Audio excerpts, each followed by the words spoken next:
I'm Dr. Bobby Huynh, and this is a big LGBTQ story today. Let's queer up healthcare. New report, LGBTQ people are twice as likely to vape compared to straight people. A new Surgeon General report reveals that LGBTQ individuals are twice as likely to vape compared to their heterosexual peers, citing stress and targeted tobacco marketing as primary drivers. The 837-page report highlights that over 37% of lesbian, gay, and bisexual adults have used e-cigarettes, with bisexual adults being the most affected. In contrast, only 16.5% of heterosexual adults reported vaping.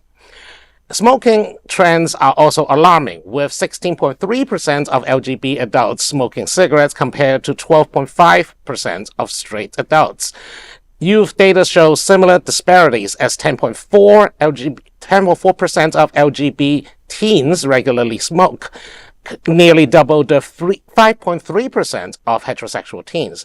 The report attributes these statistics to tobacco industry's deliberate targeting of queer people, including ads in LGBTQ-focused publication and publicized donations to HIV/AIDS organization. Disclosure. But look, I think the concern for vaping, personal opinion stated here, is that, and I still think that smoking is leagues worse than vaping, due to the fact that, smoking has proven to cause many, many ailments, including cancer, that you cannot prove yet through vaping. Now, there are... I don't know about that. There's been many lungs that have collapsed from vaping. Many. There have been, but a lot, in the early days of vaping, a lot of those liquids and rigs are jury-rigged to essentially homemade stuff. I went through that phase too. I was there in the very early stages on when everyone has their own homemade kit. You can solder your battery and your stuff together. You can make the stuff at home. Serious. I don't know anyone who's these days the process is now a lot more industrialized, thanks to the fact that quite a few tobacco companies have invested in vaping. I'm concerned about youth vaping because but on the other hand, adults who know what they're doing, vaping is a very important step to get them off actual cigarettes. So consider, balancing. We're not gonna agree on this. Well, shaking his head, but he is a public health guy, so I know he will. I have two words: oral fixation. We have that. We're a gay man. Yeah. I'm not a doctor. I'm not going to get into what's healthier. I don't think either is very healthy. I'm not. Right. The only thing I found a little shocking with this report was the idea that there's a lot of tobacco ads in LGBTQ-focused publications. Because I just personally don't see that. I don't see them. No. I'm used to donations from alcohol or companies to LGBTQ groups. I've seen that, but I also couldn't think of that with tobacco. I can't think of specific. Alcohol use among the LGBTQ community is also higher probably than heterosexual counterparts. It's still a concern if it is donating. A concern. I understand why the groups take the money, but at the same time, we as a community also has to be we know that there's problems with us taking that money too. Do you know what I mean? Because there's certain health issues with the companies. If there is a lot of issues with publications taking tobacco ads, I would urge them to reconsider and look at other potential avenues of ads. And with the HIV/AIDS group, that was, I think, the most weird thing. I don't really think I cannot think of the last time I encountered a tobacco ad or even a announced tobacco sponsorship. Yeah. Absolute Vodka is always there.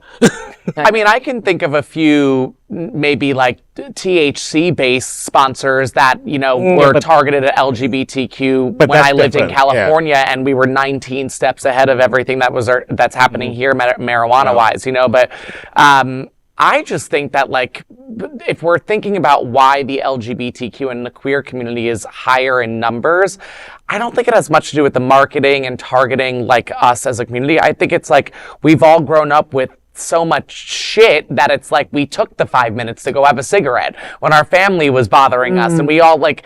I just remember being so uncomfortable as a queer teenager, and anytime I worked at Starbucks, I worked at the mall, I worked at a movie theater, I worked everywhere, and I just lived for that smoke break. I didn't even enjoy smoking, but it was like that safe 10 minutes that I had away from all the bullies that I worked with. It's also a social thing too. Yeah, you know, other smokers like to be with other smokers. Yeah, I mean, I'm from a really close area to New York City where things maybe just are introduced at a younger age. So it was like everyone in my world smoked cigarettes. You know, it was never not normal for me. But I will say that I don't remember seeing the brutality of the ads that I see about the vape ads. Like, I don't know how your nose didn't just grow and when you were speaking about no damages to vapes, you know, because the thing is, I mean, you see some of these young children in these, it's horrible. Their lungs have collapsed and they explode in their mouths, and it's like, it's kind of wild. I'm always skeptical of those ads for several reasons. One, you know, every time the anti-tobacco ads and the anti-drug ads, they always severely exaggerate. Well, all ads are severe, you know, but Is there a Surgeon General warning on your vape? No.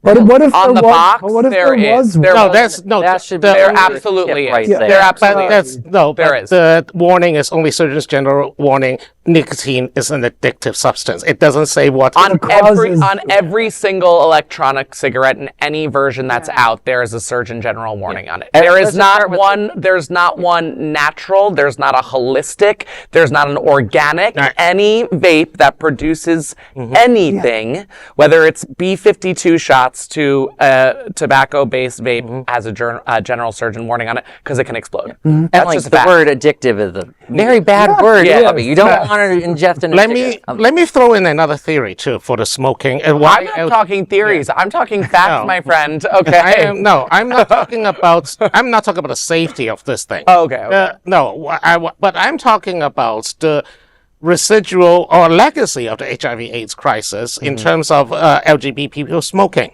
Yeah. We weren't, back in the day, we weren't supposed to live long enough to have goddamn lung cancer. Smoking was not,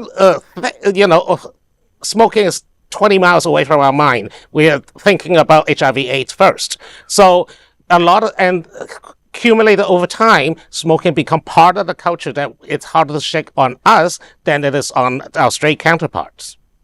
But there have been studies coming out about HIV and smoking and that combination with people who are living with HIV really because of it very being inflammatory. For sure. And it just lowers everything. Right. Sure. Yeah, Exactly. it just, and it just highires your That's good to know. chances. And not to mention it thins your hair. Just letting you know. Smoking really, really thins your hair. Oh, my hair is just fine. Thank you, Frank. But that is a big LGBTQ story for today. There is no LGBTQ non-profit media platform like this in the entire world. Support our LGBTQ stories by subscribing and sharing Queer News Tonight.